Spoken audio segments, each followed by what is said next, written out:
dari 12 ATP.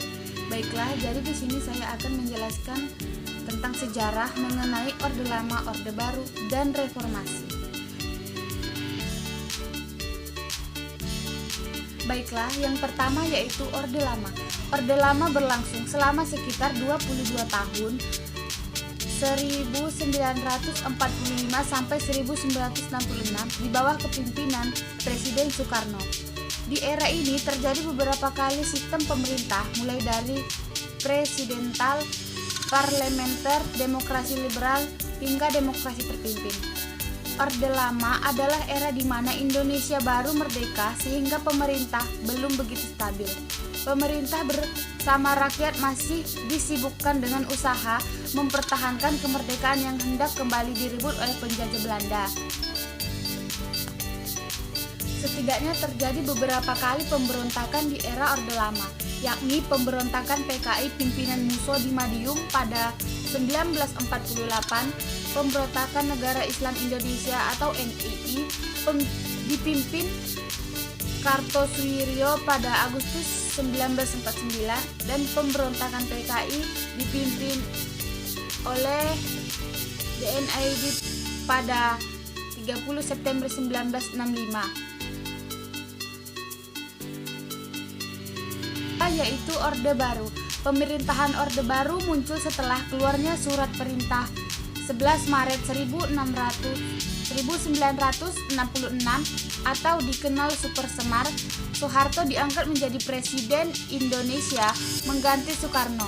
Orde Baru berlangsung selama 32 tahun dari 1966 hingga 1998. Penanaman Orde Baru ini untuk membedakan dengan era sebelumnya, Orde Lama. Pada era ini, sistem pemerintah Indonesia masih menggunakan presidensial, di mana keputusan mutlak ada di tangan presiden serta memiliki bentuk pemerintahan yaitu republik. Pada era ini, dasar konstitusi negara Indonesia adalah Undang-Undang Dasar 1945.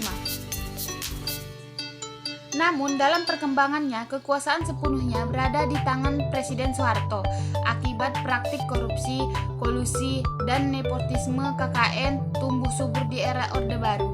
Hingga akhirnya terjadi krisis moneter yang memicu kerusuhan pada 1997.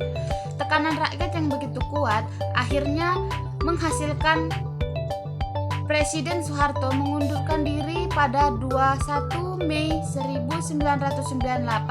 Rakyat menginginkan perubahan sistem pemerintah sehingga lahir era reformasi.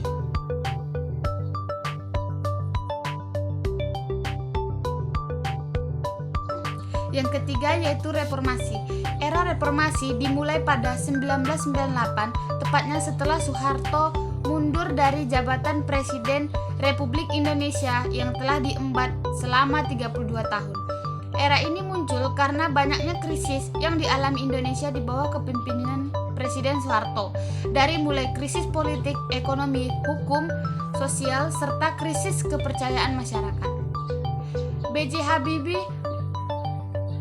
menjadi presiden pertama di era reformasi. Munculnya era reformasi dimanfaatkan segenap bangsa Indonesia untuk membuka peluang dalam menata kehidupan yang lebih demokrasi. Presiden Habibie membuat reformasi berskala besar pada sistem pemerintah yang ada. Sistem tersebut dijalankan dengan adanya keterbukaan dengan nilai demokrasi. Selama era reformasi dari 1998 hingga 2022, Indonesia telah dipimpin oleh presiden, yakni B.J. Habibie, Abdurrahman Wahid atau Gus Dur, Megawati Soekarno Putri, Susilo Bambang Yudhoyono, dan Joko Widodo. Sekian penjelasan dari saya. Assalamualaikum warahmatullahi wabarakatuh.